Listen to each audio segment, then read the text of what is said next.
lovers, it is G-Swizz here, and I'm here today to talk about some LGBTQIA+ books that are sci-fi fantasy related on my TBR.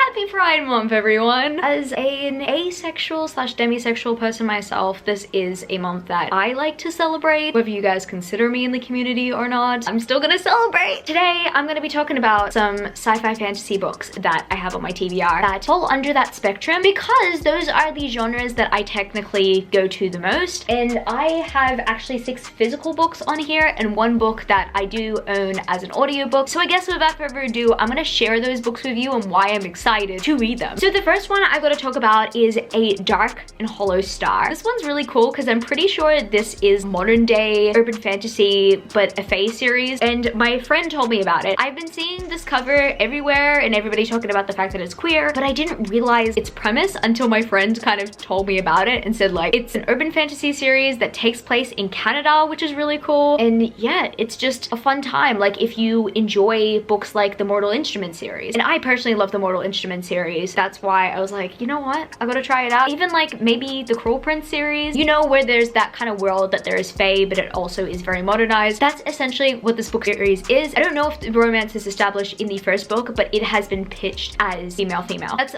all I really know about it, and I'm really excited to get to it because I just hear a lot of great things about the story and it sounds right up my alley because I really love fantasy. I mean, I'm pretty much just gonna say that the entire video. The next book that I have to bring up is a queer book that I actually did not buy knowing that it was queer. I literally just bought this because one of my friends in our bookish group chat was just raving about how much they loved The Bone Shard Daughter by Andrea Stewart. I've heard a lot of great things from them. Everybody just kept on talking about it, I think, towards late last year when it came out. And I actually had no idea that it was queer until recently. And I don't know whether it's the main relationship in this book or the side relationships in this book. I don't know, but what I do know is that everybody is praising it for being queer as well as it being a really cool story. So I actually don't know whether it's an MM or an FF romance or if there are multiple sexualities that are explored on the spectrum. But when I was planning this video, I was like, oh, I heard about that book being queer in some sort of way. Okay, I'm pretty sure there is an FF romance in here, but I could be wrong. I actually don't really know much about the plot except that I'm pretty sure that this takes place in a high fantasy world. When I purchased it, I was like, I need more high fantasy books that I could really get into. Also, I think at the time I was reading the Poppy War and everybody who I knew who loved the Poppy War enjoyed the Bone Shard Daughter, and so I was just in that kind of mood to pick up this kind of fantasy. I don't even know what I'm fully describing here, but what I do know is that based on people's recommendations of the Poppy War, I picked up the Bone Shard Daughter. I don't really have much else to say about it because I actually don't know much about this book, but I'm really excited to go into it. And then I have to bring up the Bone Season or the Bone Season series by Samantha Shannon. Now this series kind of falls more under my side of the sexuality spectrum. The main protagonist, Paige, is demisexual and I identify as demisexual, and I grew up asexual. Growing up, I never really experienced sexual attraction, and the only person I've experienced sexual attraction to is the man that I talk about all the time that you see in my videos.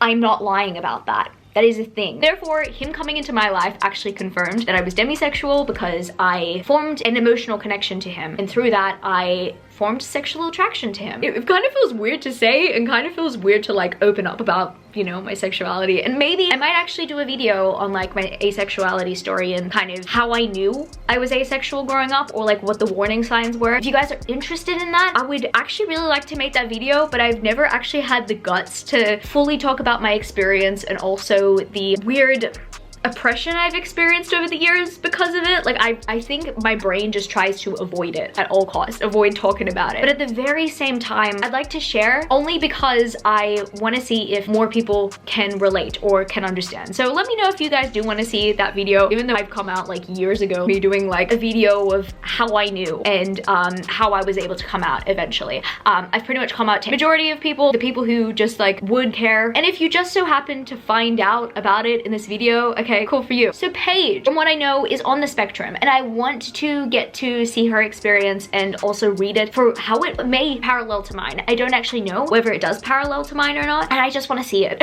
I love representation, and I know that there are other sexualities to be explored and to be represented in fiction as well, but I would like to see asexuality explored more because it's very real. It's something that I've gone through my entire life, and I just want to see more of it in fiction. Demisexuality being one side of the spectrum, it's understandable why not every asexual writer would write about demisexuality. I probably will in the future if I ever write a book to kind of talk about my experiences, or kind of just put my experiences into a character and just be a version of what I went through, essentially. That's probably what I would do. I would like to see if it was represented well in this story. If I don't have any other demisexual story, I at least want to see it represented well in this one. And also with the Bone Season saga or series, I've just always wanted to read it anyway. I've been intimidated by it until recently, even though I am kind of sad that they only come out every few years, you know, but still I'm really excited for it. And also another book series that I had no idea was gay until someone brought it up on Twitter after I put it on my TBR was The Starless Sea by Erin Morgenstern. I had no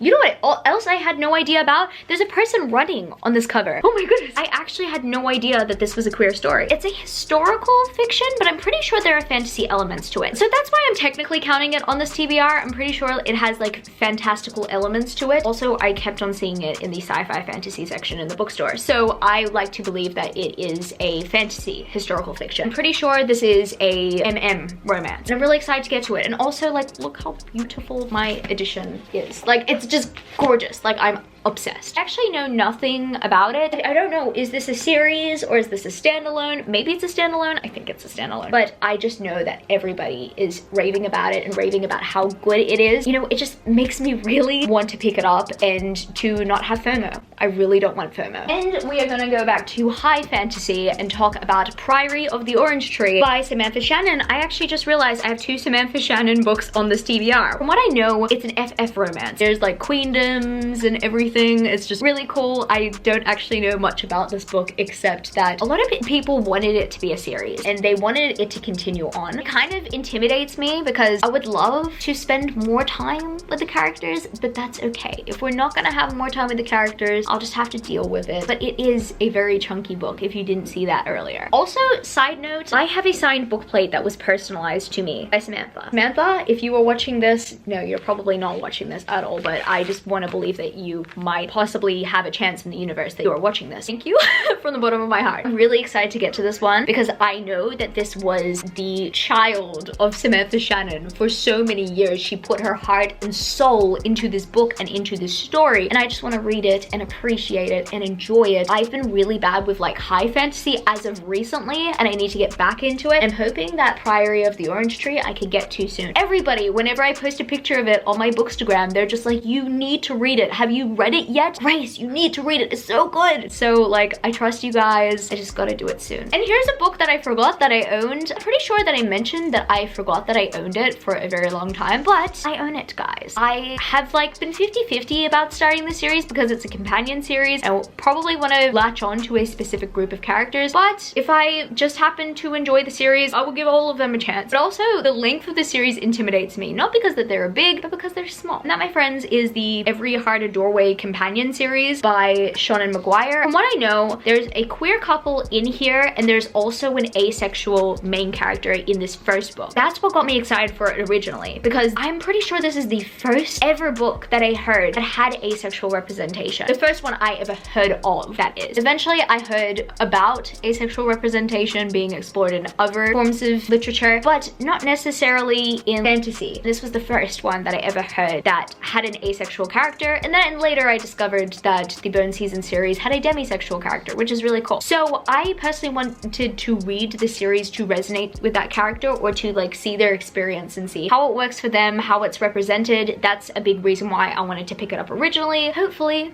fingers crossed, I will get to it soon. And finally, I have Harrow the Ninth by Tamsin Muir, which is actually a sequel to a book that I've already read, and that is Gideon the Ninth. I enjoyed Gideon the Ninth so much. Harrow is probably my favorite character in the series. I love this cover. Okay, I did not like the first cover originally, and I was actually very turned off by the way that the covers looked originally. And now that I'm looking at Harrow the Ninth, or when Harrow the Ninth got revealed, I was like, maybe I actually do want to pick the series up. Maybe it's the color and seeing Harrow just being awesome on the cover. I think that that was the turning point for me. That was when I was like, okay, something's happening here. I want to give it a shot. It was essentially this cover that got me into the series. This is an FF fantasy series and not fantasy, an FF sci-fi series. Yeah, no, like, I mean, technically it's kind of like fantasy, but mostly sci-fi. I had no idea it was sci-fi until I actually started Gideon the Ninth. I'm like, oh my goodness, this is a sci-fi book. No way. I was very pleasantly surprised. It kind of got me back into my sci-fi kick again. Now I'm reading the Expanse series and now I'm enjoying it. And I don't think that I would have enjoyed it as much as I did if I didn't start Gideon the Ninth. So I have Gideon the Ninth to thank for that. And Harrow the Ninth is not just a book that is just on my TBR, it's another book that also contributes to this topic as well, and I had the delight of bringing it up. And if you guys haven't read Gideon the Ninth, and if you're intimidated to, it is kind of difficult to get into because it has a choppy writing style, but it's so fun. It's like a mystery in space. Really good, but not for the faint of heart at all. Would recommend it though. That's gonna be it for this video today, book lovers. So if you happen to enjoy this video, don't forget to give it a thumbs up and subscribe to my channel if you haven't yet already. Join the amazing community of book lovers. Also, you can follow me on my social medias. I'm at gswizzlebooks on Twitter and Instagram, and I'm also at Goodreads. That's www.goodreads.com/gswizzle. I love you, book lovers, and I will see you later.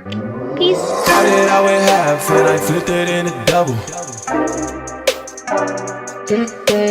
Started out with half and I flipped it into double.